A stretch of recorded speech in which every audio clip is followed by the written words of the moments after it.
Welcome, ladies and gentlemen, to the Frienemy Podcast, a place where best friends who hate each other get together and have various discussions.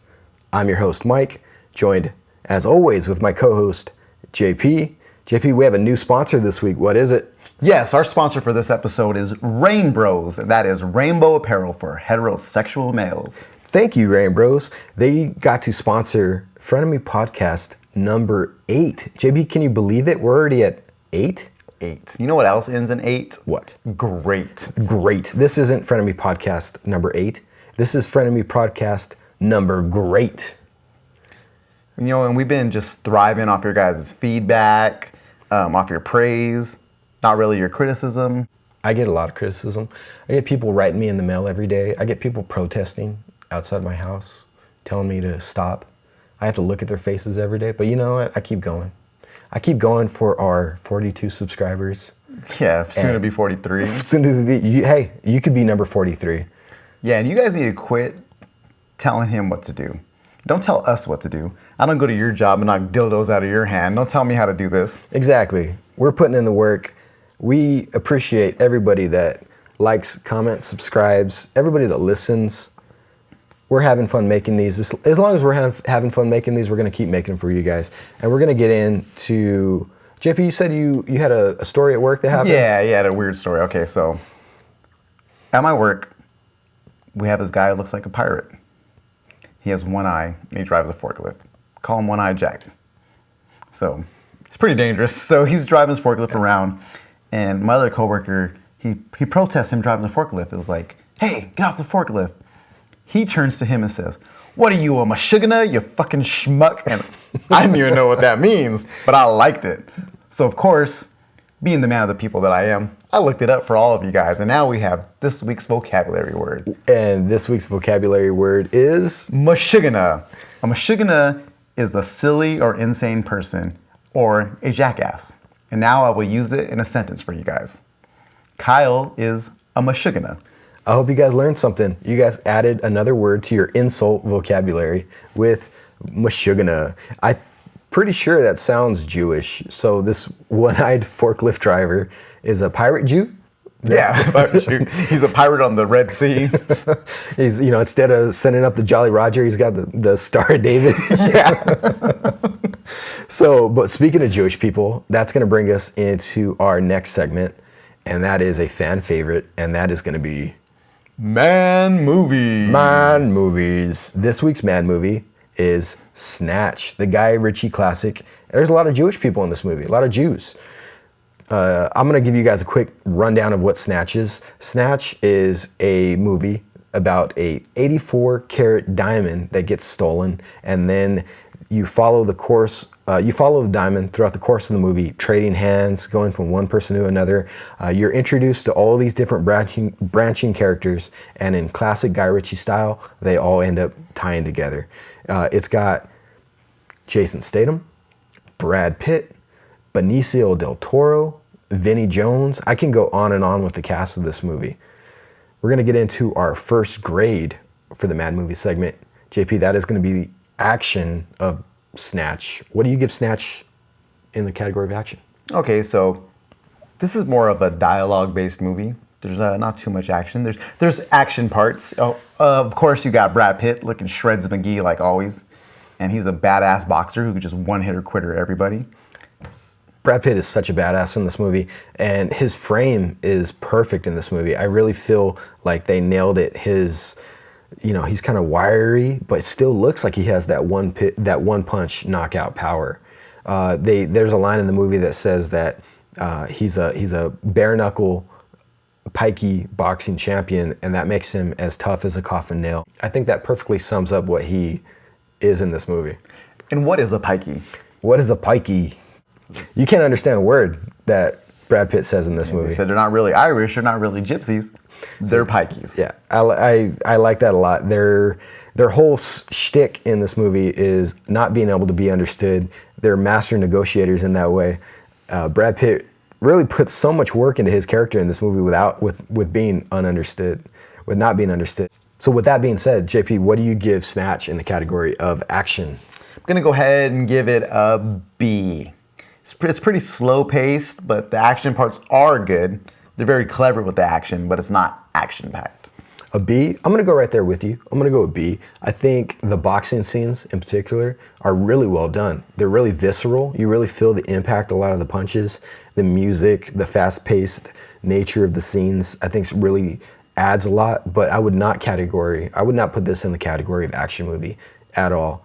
It doesn't rely on action to really move it forward. I think one thing it does rely on a lot is our next grade, and that is going to be dialogue. JP, what do you give Snatch in the category of dialogue?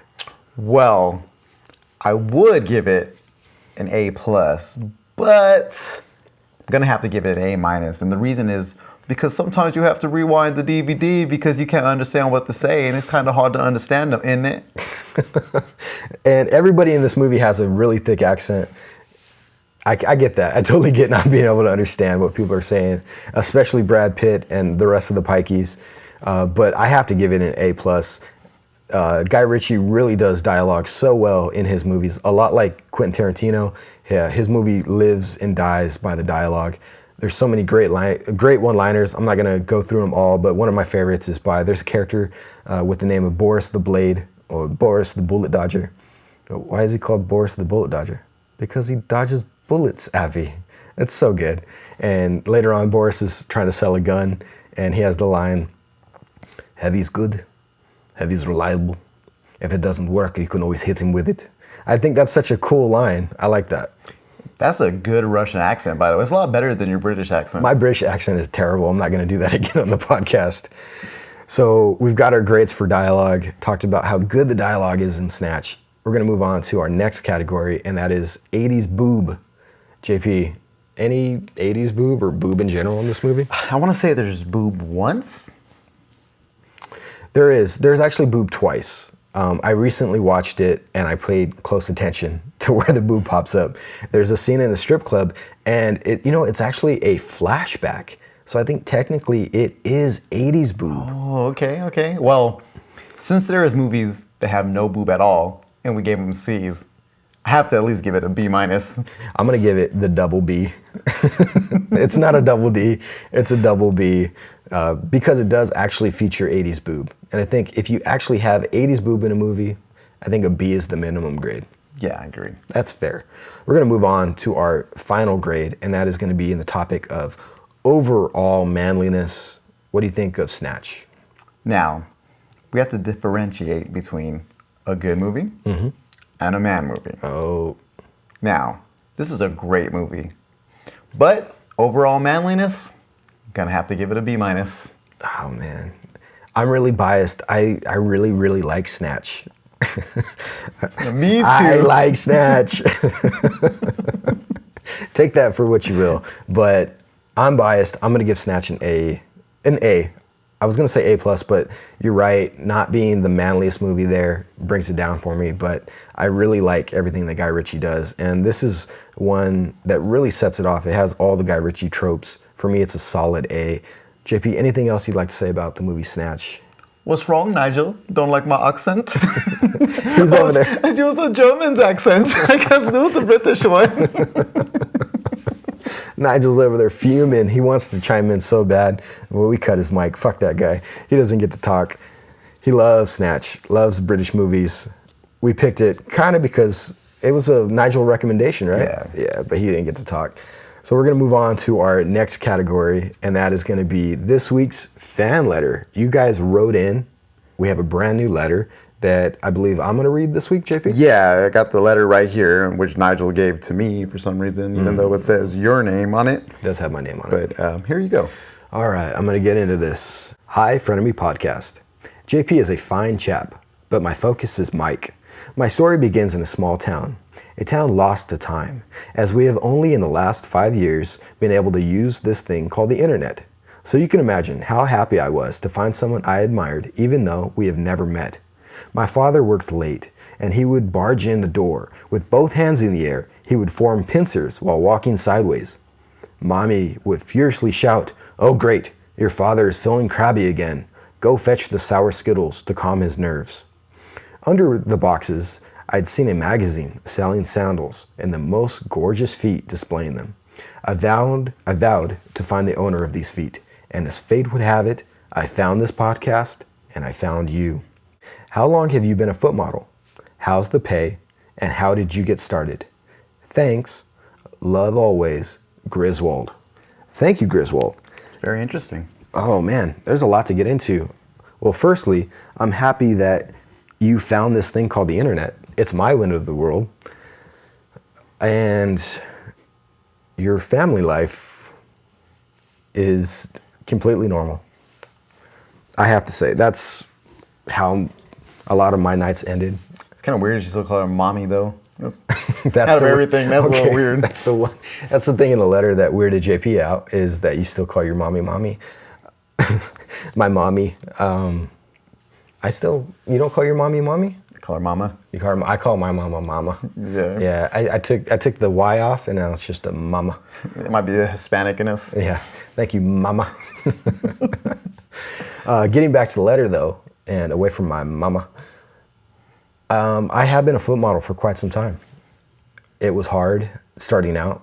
I was walking in the mall one day, and this bearded gentleman walked up to me and complimented me on my foot. I was wearing sandals, and he's like, "Those feet, I must photograph them." And at first I was like, "All right, how's the pay?" And he's like, $20 for the feet. I was like, "Make it 20 each foot." And he's like, "Deal." You strike a hard bargain. Yeah. Good job, man. And then next thing I know, I'm in like this local magazine, and there's my feet on display for the world to see. It was pretty cool. And then he's like, "Let me keep the photos. I want to keep them. Look at your feet." I was like, $5 more. Deal. Signed Nice. it. So I ended up making $50, both my feet. I mean, needless to say, it's a slow start. I mean, I haven't gotten the traction I would like on my feet, but it's a start. And just like this podcast, we're getting starting from the bottom. But you know, one day we're gonna be huge, just like my feet. Yeah, you should start at OnlyFans. Oh, I should. He commented. He kept saying the word dainty, and I don't know how I feel about that yet. My mom said Josh was dainty one time. That's the one thing. Now, calling my feet dainty, that's okay. But being called overall dainty, I would take offense to that. I'd be like, "No, sir, you keep your money. I am not the dainty man. Feet dainty is okay." Thank you again, Griswold. We're going to move into our next segment. And JP, this is a new segment. We introduced a lot of new segments last week. And this week we're hitting you guys with Character Combat! This week, we have two characters clashing. Who are the two characters? Who's your character, JP? Let's get started with your fighter. My character, he's the leader of the Mexicans of horror. What? The Gremlins. The Gremlins. Now, they could always, they fight pretty good individually, but they're known for jumping people, and the leader's name is Stripe. Stripe. I didn't know you were going with that at first. And, okay, you have Stripe. I respect it. That's a solid choice. My choice is from the childhood classic, Goonies, and that's going to be Sloth. Hey, you guys! How do you not like Sloth? My guy's coming in. He's got his giant arms. He's like built like a professional wrestler, breaking chains. He's got his offset eyeballs and his goofy mouth. I mean, he probably has more than 180-degree vision. There's a lot going for this guy. So let's get to it. JP, what does Stripe have to offer? Well, like I said, they're jumping people.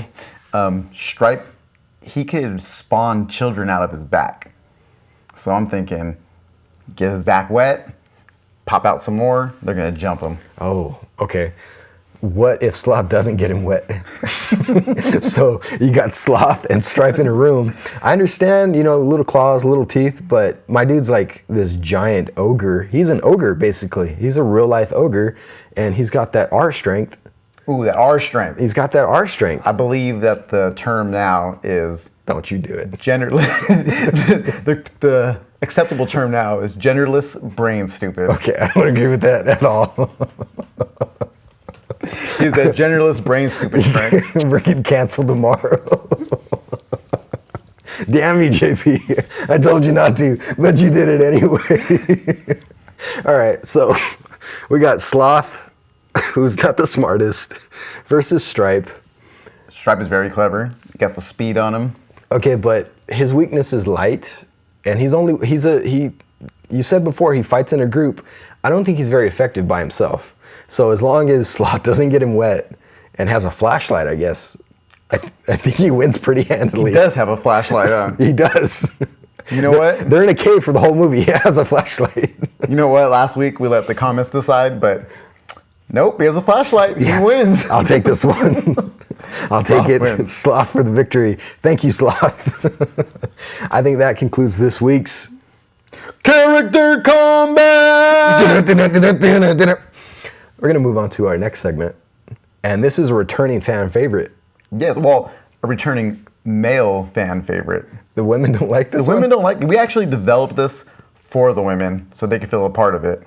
And it's a big hit amongst the men, but not really the women. But we're going to do it anyways. And what is it, JP? And it is, would you touch his pee-pee? Would you touch his Pepe? Who are we touching or not touching this week, JP? This is probably the most upheld pee-pee. In regards of honor and prestige. Wait, did you say upheld or just held? Upheld. Okay, this is the most held PB. The most upheld pee-pee. And that is Mr. GLA himself, the greatest living American, Tom Brady. Tom Brady, the GOAT. I think it's pretty undeniable. We're going to go over Mr. Tom Brady's stats for you guys real quick. Tom Brady, JP, is 6'4", 225. That's a big dude. That's a grown-ass man. That's grown man stats. I didn't know he was that big. He's also a 6-time Super Bowl champ. He's a 4-time Super Bowl MVP. Oh, those are great numbers. He's won 33 playoff games. That's incredible. The next closest is Mr. Joe Montana, the former GOAT, I would say. Yes. But he's only got 16. That's crazy. He also has he has 4 more Super Bowls than Aaron Rodgers, Peyton Manning, and Drew Brees combined. Ooh, combined. So you put all those greats in a bucket. They still don't measure up to Mr. Tom Brady. He is 230 and 69 as a starter. That's crazy. 230 wins with only 69 losses. That's nuts. He has 79,204 passing yards, and he is the most games won by any quarterback. Man, we can literally go on and on. His Wikipedia page for his stats was endless. It just kept going, all the accomplishments that this guy has set. So with those stats being laid out to bear, I think we have to ask the question, JP. Would you touch his pee-pee? Well, I mean, he just wakes up in the morning and pisses excellence. I agree. He's like, you know what? Let me polish off one of my 6, maybe soon to be 7 Super Bowl rings. It would be amazing. And let me call my supermodel Victoria's Secret wife. We'd even cover that. That's another stat right there. And he's so handsome. Yeah, and with all that being said, would I touch his pee-pee? And the answer is no. Blasphemy. You crazy. And the reason is, I'm not worthy. What? I am not worthy to touch that Super Bowl GOAT NFL champion's pee-pee. You are the most egotistical person I've ever known. And for you to say you're not worthy, that's like breaking new ground. That's crazy. So you're not going to touch his pee-pee? Nope. Okay, well, that kicks it back over to me. And you guys don't know the answer to this. I'm touching that GOAT pee-pee. I'm going to get it. I'm going to get this GOAT pee-pee, and I think it's going to elevate my status as a person. I'm going to be walking down the street, and some kid's going to be like, Mommy, he touched the GOAT pee-pee. And I'm like, yes, I did, kid. You want an autograph? Yeah. You want to shake the hand that touched the pee-pee? I'll be on the covers of magazines and shit. The man who touched the pee-pee. That'd be me. While you're over here being, I'm not worthy. But I get it. I appreciate the humility. You might be the Tom Brady of pee-pee touching. Going for number 6. Going for number 7. Break the record. JP, anything else you want to say on Mr. Tom Brady? No, pretty much wrapped it up. I think wrapped it up or not wrapped it up. I think we wanted to bring this one to you guys in lieu of the upcoming Super Bowl. I think that was a fun one. we're going to move on to our next category. Last week, we hit you guys with some new ones. This week, we're going to hit you with a brand new one we're really excited about.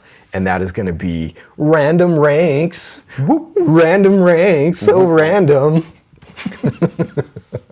And this week's Random Ranks is breakfast cereals. Breakfast cereal. Format is going to be JP's going to list his breakfast cereals, number 1 through 5, and I'm going to rank my breakfast cereals. We're going to go from number 5 to 1, least greatest to the greatest. JP, what is your 5th ranked breakfast cereal? Okay, number 5 in the breakfast cereals is Corn Pops. Corn Pops. Why Corn Pops? Well, sometimes I want popcorn for breakfast. Sometimes I want to eat food that looks like giant corn kernels.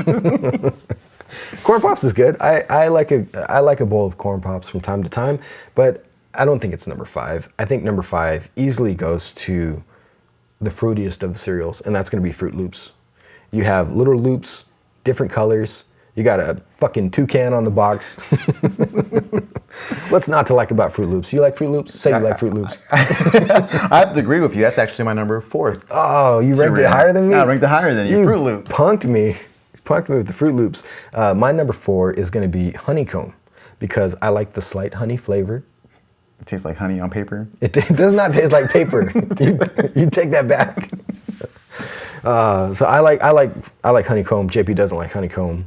But I guess we're going to throw it over to you. What's number 3? Number 3 is a little controversial, actually. Mm-hmm. Actually, it's the less flamboyant version, the higher class Fruit Loops, Apple Jacks. Apple Jacks at number 3? Mm-hmm. You bastard.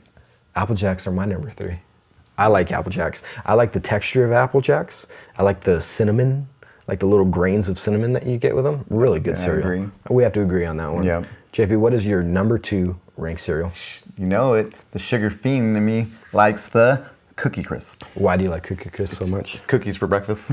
Cookies for breakfast, and that's the only reason you like Cookie Crisp? The crunch, the taste, the texture. It's just like, you know what, now that I think about it, it don't taste nothing like a cookie. It's just shaped like a cookie, but I love it. Oh, Cookie Crisp it's up there. It's pretty good. I was gonna rank that on my list at some point, but then you know what? It's not even a cereal. It's just cookies in a box. If I wanted to buy cookies, I'd buy actual cookies. These things are so tiny. My number 2, how do you not go with Lucky Charms? I mean, they're packed full of little sugar bombs with every bite. I love me some Lucky Charms. They're Irish. The mascot is awesome. I'm looking at your face right now. You're not impressed with the Lucky Charms. I'm not big on the marshmallows in my breakfast. Oh, I love the marshmallows for breakfast. You're over here fucking eating cookies for breakfast. Yeah, those cookies ain't got marshmallows in them. They should. It'd make them better. What is your number 1 then? And of course, you're just insane and crazy if you don't agree with me, and that is the number 1 breakfast cereal of all time, Cinnamon Toast Crunch. Cinnamon Toast Crunch is number 1. It's pretty good. It makes my top 10. Not my number 1. If you're gonna ask me what my number 1 is, and it's the real number 1, and that's gonna be Captain Crunch. How do you not like Captain Crunch? Yeah, you're a masochist, aren't you? I like my mouth to bleed when I eat breakfast. If I don't taste blood, I'm not satisfied. Every time I look at the box of Captain Crunch, it reminds me of Michael Jackson when he dressed like him. What? I don't remember this at all. Michael Jackson at one of the was it Grammys or Oscars or whatever? Oh, I know exactly what you're talking about. Like Captain Crunch. Yeah, all right, you got me there. I think that makes it. I think that if anything, that helps my case. Michael Jackson dressed like Captain Crunch. On the front of my box, I got a captain. I got a sea captain who's selling you razor blades. Well, I got a baker named Wendell who said he could fight you. You got fucking little pieces of bread with eyeballs. Oh yeah, they switched it. Yeah, they switched it. Showing my age here. You old fuck. Let us know in the comments what your guys' favorite top 5 cereals are. Tell us how right we are. Tell us how wrong JP is. Tell us why Cinnamon Toast Crunch is the Tom Brady of cereals. Let us know. I think that wraps up this week's Random Ranks. So random. We're going to move into next week's. I'm sorry. We're going to move into our next segment, and that is going to be relationship advice. JP, what's the question this week? Well, before we get into the question, I just want to address that this is the most discussed bit that we have. For better or for worse? Yes. People are talking about this. We get the most feedback, And this is actually the most popular amongst the ladies. I agree. So we're doing it for you. We're doing it for you, girls or bottoms. This week's relationship advice is, my girlfriend always compares me to the guys in romantic movies. What can I do to be more like them? Ooh. And we're going to kick it over to you, JP, our resident relationship expert. Give this guy the advice that he needs. Okay, first thing is, don't. You don't want to be like those. Who wants to have a beer with Jake Gyllenhaal? You know who? Wait, hey, I do. I like Jake Gyllenhaal. Okay, would you rather have a beer with Jake Gyllenhaal or Arnold? Oh, I totally take back what I just said. I'm having a beer with Arnold any day. Arnold would never be in a rom-com. No, this guy, he's so manly, he made himself pregnant in a movie. My dick is so Austrian and strong that I impregnate myself. He was like fucking Thanos. He's like, fine, I'll do it myself. So kicking it back to the question at hand, yeah, don't be like these guys. The women put these high expectations on us. That's not fair.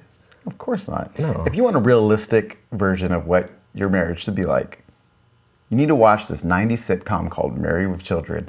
And you need to model your relationship off of Al and Peggy Bundy.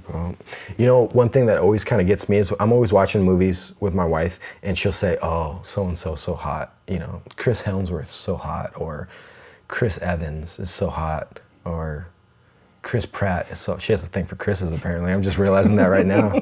And that gets on my nerves, always being compared to these muscular, good-looking dudes, because I'm not that. So my piece of advice whenever they're doing that is you point out a girl in the movie, and you said that they look hot, and that nips that in the bud right away. Yeah. Yep. Maybe go to this little site called Pornhub, watch the movie from there, and compare it to them. See how they feel about it. Tonight we're watching Badass Blondes. Badass Blondes 5. Number 5. So good they made 5 of them. I think that's pretty solid advice. Anything else you want to tell this gentleman, JP? Nope, just don't. See, when couples get married, there's 2 things that happen. A man marries a woman hoping she never changes. A woman marries a man hoping she could change him. Ooh. Don't let her have that victory. No. You know, set it up. Say, nope, I'm going to be like this forever. That's so wise. That's like something Confucius would say. Who are you so wise in the ways of science? I think that's solid advice. If you guys agree with us, which you should, it's the right advice, then write it in. If you guys disagree with us, let us know. I think that wraps up this week's segment of relationship advice. This week we've covered a new vocabulary word. What was that word, JP? Mushugana. There you go. Mushugana. Go out and use it in public. I don't know if it's safe. I don't know. I don't know. If you have a Jewish pirate friend, ask him. Ask him like, hey, is this like the Jewish N-word? I don't know. So giving you guys that, we did some character combat, covered the movie Snatch. One of us touched Tom Brady's pee-pee, the other didn't. Give you guys some breakfast cereal rankings, and as always, provided the best relationship advice you can get on the internet. JP, anything else you'd like to say? Yes, I'd like to say assalamu alaikum to my friend Ryan. Stay black, brother.